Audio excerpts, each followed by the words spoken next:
Well, hello and welcome to More Than Footy, brought to you by Bingley. I'm Hayley Faulkner. And I'm Tom Chadwick. Great to have your company in what is a huge week as we prepare to take on the rampaging Lions at the Gabba House. It's an exciting week indeed, but what's more exciting is our next guest, Kath Koschel, the founder of the Kindness Factory. Kath, thank you so much for joining us today. Yeah, thanks for having me. Stoked. Tell us, you've had a tour of the facility. What do you think? Impeccable, amazing. I've seen a fair few sporting environments in my time around the world, and this is probably up there with one of the best I've seen, I reckon. Amazing. Where does it rate? What are we talking here? Recently went to LA Rams. Which has a partnership with the Swans, incidentally. So I did hear that, yeah, but they've just gone through a big redevelopment with the Olympics going there. When is it? In 4 years' time, because we've got one this year, don't we? So 2028, and pretty phenomenal in terms of facilities, what they've got, space, etc. So I'd say they're probably number one. But I did used to work here at Moore Park for Cricket Australia and Cricket New South Wales, and I thought I'd seen it all, but I had no idea this existed. So cricket clearly is your sort of number one sport back in the day, but are you a footy Aussie rules fan? Are you a Swans? Have we got you now? Oh no, I can't lie. No, I've got a real soft spot for Richmond because I've done a fair bit of work with them. But can we? Yeah, we'll cut that. No. So why Richmond? I've just done a heap of work with their boys and girls, and just got a real soft spot for them. But no, my family are from a really remote part of New South Wales, which is AFL country. Shane Crawford comes from there. Yes. Tom Hawkins comes from there. So it's called Finley, population 1,500, not very big. But we moved, my family sort of moved before I was of the age to be following that. So come to Sydney, but cricket was always my love. So probably more followed the NRL codes, being in Sydney and all that kind of stuff. But always had a soft spot for the Swannies growing up.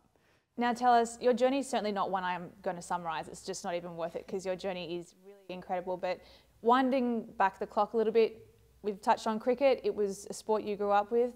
Tell us, this is really, I guess, the core of the Kindness Factory, I guess, maybe coming about. But tell us about cricket and then, incidentally, your first accident. Yeah, I always sort of say cricket was my first love. Like, I loved it. I wasn't naturally gifted by any stretch. I sort of grew up playing with the likes of, Elise Perry and Elisa Healy and all those guys, like freaks of nature, really talented. And that wasn't the case for me, but I guess the love and the work ethic that I had was instilled in me from my parents at a young age, and my grandparents sort of made up for the lack in skill. So I just worked really hard. I was the last in the gym, the first in the gym, all that kind of stuff. And I was able to fast track my uni degree as a young adult. I went over to play for Middlesex, based out of Lords, the home of cricket. Spent 2 years there, and then the phone come calling. It was New South Wales selectors. They said, we've kept an eye on your progress. We're ready to pick you, so get on the next flight home. And did that, and I kept grinding when I was back here. And in January 2011, I made my debut for New South Wales. It felt euphoric. Like, most of the coaches said I'd probably never get there, so to be able to prove them wrong and make it anyway, and family and friends are involved and all that kind of, a really proud moment as an adult, young adult. And I was lucky enough to hold my spot for the next 4 games, but that's when life changed in a very big and dramatic way. Suffered a broken back playing the game that I loved. So not only did it just break, I was diagnosed paraplegic. I got told I'd never walk again. Had 5 failed surgeries, thereabouts.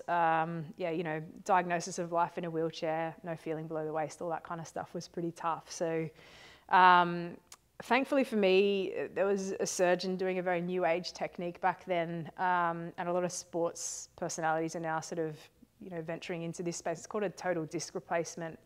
And they said, you're young, fit, you kind of qualify for this. It's probably your only chance, but we've got to get you to the Gold Coast to have this surgery. So get to the Gold Coast, have the surgery, and all seemed to be on track. It seemed to be this miraculous recovery until I woke up one morning with no feeling again in my left leg. And essentially, I'll cut a really long and extensive story quite short. There was a post-surgical complication that saw me come within only a couple of hours of having my leg amputated.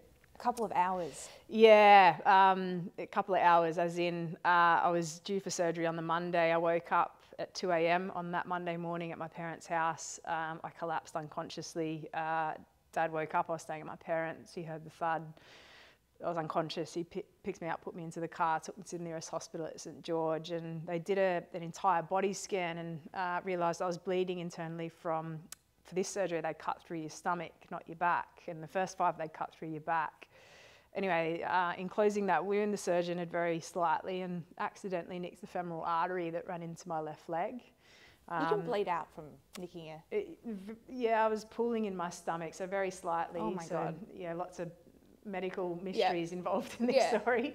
But yeah, sort of woke up from emergency surgery, you know, I'm feeling around, is it attached? And it was, and this is still my real leg, but I actually can't feel anything below the left kneecap, so I live with a permanent disability as a result of that. But the doctors just sort of said, off to rehab you go. You're still at risk of not keeping your leg, because we need to get it really healthy. If you ever want the chance at walking again, you need to go to rehab. That's the place for you. And I'd never heard of rehab, you know, in that context. Like, movies often depicted in that like drug and alcohol kind of way. And I'd never really heard about it for physical injuries, certainly not for 12 months, which is how long they were suggesting I'd need to stay as an inpatient. And it was the toughest experience of my life, because, you know, I'd come from, I don't need to tell you guys, like, you know, the pinnacle of athleticism and you being able to use your body and do all that kind of stuff, to I can't feel my leg, I'm not sure if I'm even going to keep it, and am I going to walk, like, and all those sorts of things. And just a really stale environment in that rehab setting for me. And I battled a lot mentally in that process as well, and had to learn a lot about myself and my coping styles and all those sorts of things to be able to work through it. But it wasn't all bad. I ended up meeting a fellow patient just 4 weeks into my stay. So he played a bit of rugby, but he'd injured his spine. Not playing rugby, of all things, it was the Tough Mudder obstacle race. So I've heard of that. Yeah, it's like now that's brutal. Yeah, I've seen the clips from it. It's full on. Yeah, so there's sort of this monkey bar challenge, and his name was Jim. He was on sort of doing that, and someone sort of gone too early behind him and pushed into him, and he fell very awkwardly and fractured part of his spine too. And, you know, there we were, very similar age, mindset, background, and ultimately a really similar challenge of teaching ourselves how to walk again with a similar prognosis. And when you first met Jim, did you have a connection sort of instantly? Oh, I thought he was really cute. So there was that. I've sort of written this book about it. I'll never forget the day we first met. I was in hydro, so in a pool, and he was getting a tour of rehab. Like, I'm 4 weeks in. The furthest thing from graceful you could possibly imagine is, like, you know, you cock your leg up trying to get out of the pool, and not at all graceful. Looked up, he was with an orderly and said g'day, and I was like, I've just ruined any possible chance at a connection there. But and everyone's checking you out. No, but what struck me on that first day of meeting was just the overwhelm on his face. On day one, it's tough. Like, you got everything against you. Oh, sorry, this was his first day in rehab? That we met, yeah. Okay, like 4 weeks into my stay, it was his first day. I understand now. So he's Yes, getting a tour. okay, sure. I'm gracefully getting out of the pool. And so I just thought to myself, I'll befriend him, show him the ropes of rehab, you know, where to go, who to deal with. Conveniently, you thought you'd befriend someone all cute. Of that, yeah, all okay. of that, yeah. all of that. And yeah, very quickly as the days went on, and much to my surprise, and I say that because who finds love in a rehab centre? Well, I did, and it was pretty magical. So I guess what made our time bearable in rehab was dreaming of a life that would exist once rehab was finished, because you're in the grind of it and it's not something to look forward to. So for us, those dreams were pretty special. It was, you know, 4 kids, 3 boys and a girl, just like my family, house in Broadwater on the Gold Coast, pet turtles, dogs, all that kind of stuff. And those are the things that really, I guess, gave us a reward to look forward to at the end of that process, so that when we looked back on how we met, we could be proud of what we endured and overcome, and what we could look forward to in the future together. But as a lot of love stories go, and certainly the hardest moment of my life was his passing 12 months into our relationship. So I was an outpatient by that point, so I'd visit rehab 3 mornings a week, and then I could go home or to work and transition into a normal kind of life. And Jim had a day to go before he was to be considered the outpatient. We just put the lease on the house together. All the dreams that we were dreaming were going to come true, and he passed away via suicide that night in the rehab environment. And I was 24 at this point in time. And, you know, first I lose this dream of playing cricket, the one thing I'd always wanted to do since I was a little girl. And then I lost the person who taught me that there was so much more to life than hitting a ball around a park. And I just didn't have the coping skills to know what to do, or it wasn't a lack of support. Like, one thing I always try and make really clear is that I've got the most incredible friends and family who have never wavered in their support of me. So it wasn't that I had a lack of support to turn to, but at 24, when you've gone through these big life hurdles, you know, how do you articulate the pain and suffering that you're feeling and the emotions that you're going through? And, you know, being from a big family, I'm the youngest and only girl, I've got 3 older brothers. You know, emotions weren't something we dealt with easily and things like that. It was just sort of get on with things and that country sort of style upbringing. And I lasted 10 months before the enormity of both of those situations hit me like a ton of bricks, and I just had a complete emotional breakdown. And rock bottom taught me the most valuable lessons in life that I, you know, now sort of adopt and speak a lot around sharing these learnings and things like this. And the best part about, I guess, enduring that adversity and learning these lessons at rock bottom was that it's, I guess, the premise that you don't have to struggle to benefit from them. And so something amazing happened. I'm sat down in the Gold Coast at Jim's mum's house where we're going to start our life together in the Gold Coast, all those sorts of things. And at my rock bottom moment, never believing I'd ever be happy or experience happiness again, I remember sitting at this coffee table and there was a piece of paper and a pen. It was there for like a shopping list or a to-do list or something. And I don't know why, but at my rock bottom moment, I picked up the pen and I started writing down a list of names of people in my life who had always shown up for me. Again, I'm not someone who's lacked support. And one name turned into 10. And the next thing I knew, there was 30 names on this list of paper. Like, nothing fancy, right? And at my rock bottom moment, I remember picking up that piece of paper, holding it in front of my face and saying, Kath, if nothing else, this is 30 reasons to keep going. And the most important step I took was then picking up my phone and calling every single person on that list to say thank you. And I did that, and every single person had a very similar response. It's great to hear from you, to know that you're okay, and thanks for calling. It's been a privilege to be a part of your life. And I think that's, at the end of that process, probably took me 3 hours, there or thereabouts, but 3 hours well spent in terms of the catalyst of changing it all for you. It wasn't like I swallowed a magical pill where life was amazing, far from it, but I knew if I surrounded myself with good people and kindness, that everything would be okay. And I think that's the power of gratitude, which I think is so powerful. And there's so much. I was going to say, and saying it out loud, like having these conversations and talking, like almost like seeing it in front of you and then saying it out loud made you realise just how enormous your support network was. Oh, for sure. And I always sort of say this to people, you know, feeling gratitude and not expressing it is a complete waste, because it's all free, right? We all have access to it. If we were to think about our favourite person, a spouse or a colleague or a best friend or someone, right? And let's think about this, it's their birthday coming up. So you're like, I'm going to go to the shop and get them the gift they've always wanted. So you go to the shop, you pay for it, you wrap it up, you put a bow on it, it's their birthday, and you put it in the cupboard and you never gave it to them. No one would do that, right? It'd be a complete waste. And I think the same could be said about feeling gratitude and not expressing it. But it took my rock bottom moment to actually action that and to feel it and express it and do something with it. But we don't have to wait, because the one thing I've learned is life is bloody short at the best of times, right? And we never know if we're not going to get that opportunity next. And so what I'm always encouraging people to do is think about that person, write them a letter if you're not feeling vulnerable enough to be able to have that conversation with them, but take them to a coffee and tell them what they mean to you, because it'll be the greatest gift that you give them, but it will strengthen that bond that you already hold with that person as well. And the next time you are in a struggle, it will be easy to pick up the phone and just go, I'm battling, can we just talk this out? Or let's have a coffee or a beer or whatever it is. And, you know, there's so much science and research and literature, you know, through my own life journey, I sort of upskilled myself by studying things. And I think it's science and research says if we were to write down 3 things that we're grateful for 21 days in a row. So this doesn't have to be someone, it could be something like, you know, today I got to meet you both. I got a great tour of a facility and... World-class podcast. Yeah, world-class podcast. There you go. Or I'll get to see mum and dad tonight or something. Do you know what I mean? Like, these don't have to be big things, but write down 3 things you're grateful for 21 days in a row. Track your mood, because it literally will rewire your brain. So you'll start to experience greater wellness. Your resilience will increase. You'll also start to scan your environment for more reasons to be grateful. So you'll probably come up with 10 things, and I've had people write to me or, you know, connect on social media going, I started that thing, I now just look everywhere and there's just so many things to be grateful for. And it's a pretty good like prophecy to be a part of, I guess, in that sense. So speaking of being rewired, you talk about your cricket accident. Yeah. But it wasn't the first time you suffered a really serious injury. Tell us about the second time. So the cricket one was the first one.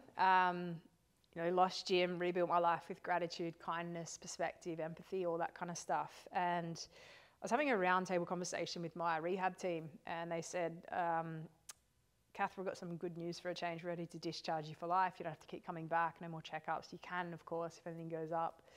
I said, no worries. And I said, I've got one question before you do. I really miss playing cricket. I really love the camaraderie and being able to use my body in a physical way. I can't do that. You need to be able to lift your left toes and use your left leg. I was a right-handed batter.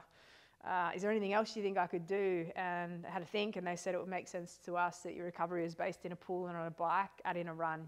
Why don't you give triathlon a go? I thought, righto. So I signed up for a tester. Loved that. I was the first person with my disability to a half Ironman. I did it in 2015 on the Sunshine Coast and did really well at that. I qualified for a full Ironman. Oh my God. So I'm just like, I'm contemplating like how you even got to that point, because that is no easy thing. You just, I love it, like, qualified for Ironman. Hang on, I've got a question. From the time that you had that round table to qualifying for an Ironman, what was the length? So it'd be 2 years. Wow. Yeah. That is unbelievable. It'll take you 10 at least, minimum. Don't you look at me. No comment. Okay, so what happened from there? So training's on track. I was the fittest I've ever been in my life. With my best mate, Erin, I was going from Cronulla, the south of Sydney, to Manly, the north of Sydney, to have brekkie on a cycling training run. So we'd go to Manly and then circle back about 90 kilometres.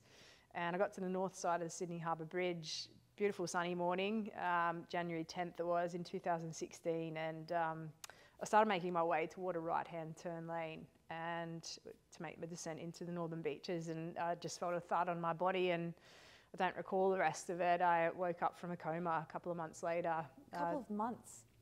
To the news that I was paralysed and told that I'd never walk again for the second time in my life. So. Oh my God. Yeah, again, what do you do? Who do you turn to, and how do you cope? Thankfully for me, I'd learned a lot through the first couple of adversities, things that we've already spoken about, kindness, gratitude, perspective, all that kind of stuff.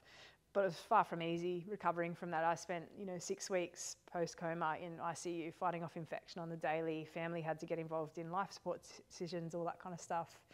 I went on to the wards for 6 weeks after that, and then I went on to rehab for 6 months to teach myself how to walk again when every person on the planet told me it was impossible. And that second time around, did you at any point go, nah, this is too hard? Yeah. Let alone the first. The interesting thing about number 2 was I had the skills and the foresight and the knowledge about what worked for me in struggle. But I remember, and I don't want to, if there's anyone listening to this that gave me one of these cards, I remember waking up and I had this stack of cards on, the tray table thing, and I kept opening them, and they must have all gone to the same bloody newsagent, because there were 6 cards that had the same thing on the front. It was something, I'm not religious, and I don't It was the newsagent downstairs, clearly. Yeah, I think so. And it basically said, God gives his strongest battles to his bravest soldiers. I was like, I don't know if you're just swearing on this, but I was like, get fucked. Like, absolutely not. I don't want to deal with this shit anymore. Like, I'm over it. And then everyone kind of kept saying, well, you've done this once, you can do it again. And I was like, I have done it once, it's bloody hard, and I don't know if I got it in me to do it again. So again, just the goodness of people. Like I can't say enough how much access to support I've had, like through family and friends. They're just the most phenomenal people in the world. But also, the best medical teams and surgeons and psychologists and all these people who have kept me on track in the process as well. And so, interestingly, once I come through that process, the turning point for who I am now and what I do, and actually some of the Swans got involved in this, so it's quite poignant to bring it up. It was an interesting time. The hardest part about that whole thing wasn't the rehab and the physical injuries and the mental battles that come with it, because I sort of started hitting rock bottom mentally as well, but was able to climb out of it through what I ended up doing. But I was in court facing the man who hit me with his car, I've never been in trouble, never been to a courtroom. My dad come with me. He was a cop for 40 years, seen some pretty heavy stuff. My old man ended up quite high up in the last 10 years. He was at King's Cross, so he's seen some stuff. And he sees the world pretty differently to what I do, like, because I guess he has to, right? And we're in this courtroom. The first day, the guy didn't show up. And the second day, we learned about the charges. It was pretty heavy. And the third day, it all happens, like criminal charges, loss of license, all this kind of stuff. And courtroom spilling out, and I had to remind myself to get myself there. So I was really nervous. I didn't know what to expect. You know, this man didn't intentionally harm me. He made a really big error in doing what he did, but he didn't mean to hurt me. Like, he made a mistake, and I make 10 of them a day at least. Thankfully for me, none of mine had gone on to change someone's life in this way. And so that's what got me to the courtroom. And this man just breaks down in tears in court. And I just felt for him, because I was like, it is. You felt for him? Well, at the end of the day, it was a mistake, right? And I was on track and all that. And no one, I would never believe that this man tried to hurt me. Yeah, so no, he's made I understand. Yeah, but he never said sorry and all that kind of stuff. So a lot of people think this is stories about forgiveness, but it's actually not. For me, I just wanted to be able to close the chapter and move on. And I was still on crutches and walking aids. And I go over to this guy who's on the floor by this point, put my hand on his shoulder. I said, "Are you okay?" And he said, "No." My dad then comes over, and I said to the man, "How are you getting home today?" He said, "I don't know, I can't afford a taxi. Obviously, I've lost my license, etc." And I said, "Look, we'll give you a lift." And he looks up at me and he goes, "I don't think that's a very good idea." And Dad goes, "Kath, that's definitely not a very good idea." But we did, right? It was a 15-minute ride. You could have heard a pin drop. He's in the front, Dad's driving, and I'm in the back. And silence the whole way. No sorry, thank you for the ride or anything. He goes to get out of the car. He looks at me in the back and he said, "Why did you just do that?" I said, "Because your actions don't control mine. I would have done that for any other person on the planet. I'm not going to let what you did to me change who I am at the core." He gets out of the car, and I get in the front, and I look to the toughest man I've ever known, my dad, who's so tough but fair, and he's just a bloody good dad. And I looked to him, because he just wasn't driving anywhere after this man had got out, and he's just got these tears running down his face. And I said, "Dad, what's wrong?" And he just said, "Look, mate, before I go on, I need you to know your mum and I, you know, we're so proud of you, we are, but it's so bloody hard to be your parents. Sometimes it's really frustrating. Like, why have I just given him a lift home? Because the reason I'm crying is I had to watch you crawl, Kath. Like, you crawled through life for 6 months there, and I could do nothing. I had to just watch it. You're my only daughter. It's the hardest thing I've ever had to do, and I've just given the man responsible for that a lift home. Why?" I said, "All right, Dad, at a young age, you actually gave me a poster, and it had a quote on it. And it read that the world is changed by your example, not by your opinion. Do you remember this?" And he said, I do. It's still in your old bedroom." And I said, "Do you mind me asking, why did you give me that?" And he said to me, "Mate, I hate to break it to you, but I'm pretty sure I got it for free at work."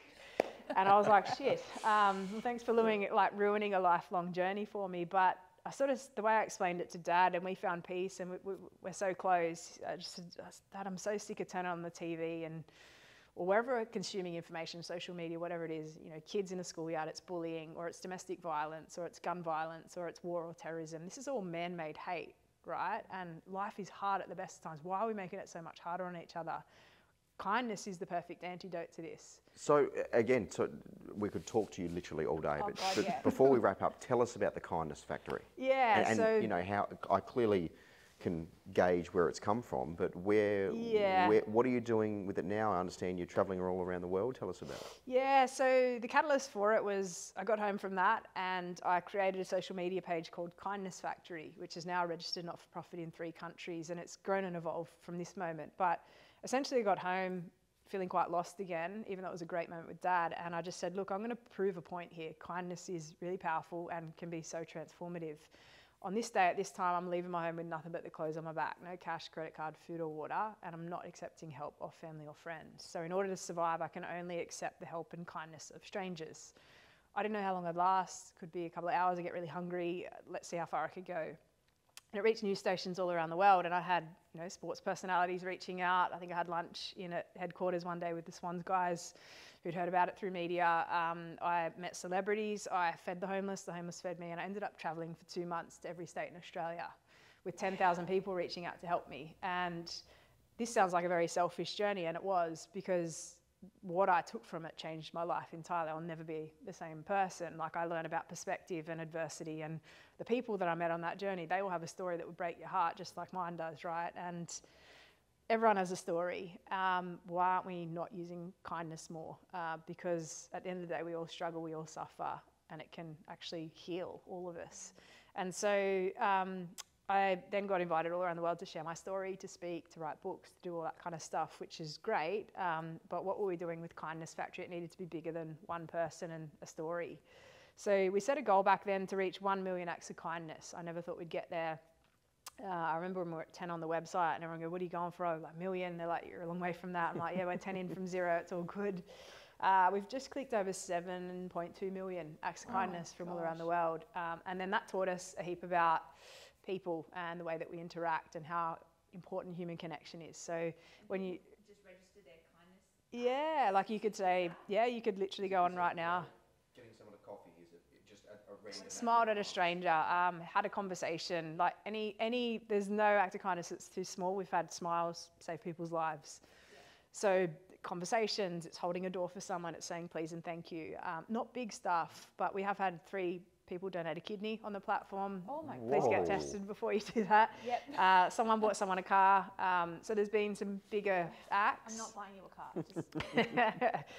you know, this person had the financial means to do so, so they did, and they were really Do you inspired. have the financial means to? Absolutely I didn't not. think so. Yeah, No. all that stuff, yeah.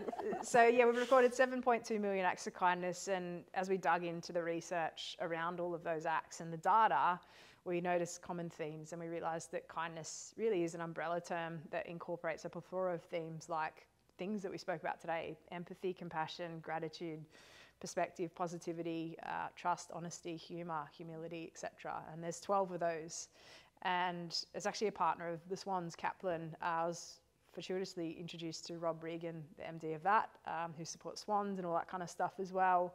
And he, with his team of academics, they're an education provider. They've turned, I guess, that learning or those learnings into a kindness curriculum that now operates in over 3,000 Aussie primary schools and beyond that in the US and the UK as well. So we're teaching kids about the importance of kindness, but also it's increasing emotional fitness and wellness as well as resilience in the classroom and creating more harmonious societies and all that kind of stuff. So the flow and effect will be felt for years to come. So yeah, that's what Kindness Factory is. And it's really fascinating, yeah. So, and I now just sort of travel the world sharing all these learnings and sharing parts of my story to help people come on that journey and to instill these behaviours in their own life as well, which has been really cool, yeah. Well, I must say this is one podcast we could literally go forever, but we are unfortunately running out of time. Kath, thanks so much for coming into Swans HQ and jumping on our podcast. Yeah, thanks for having me. Thank you.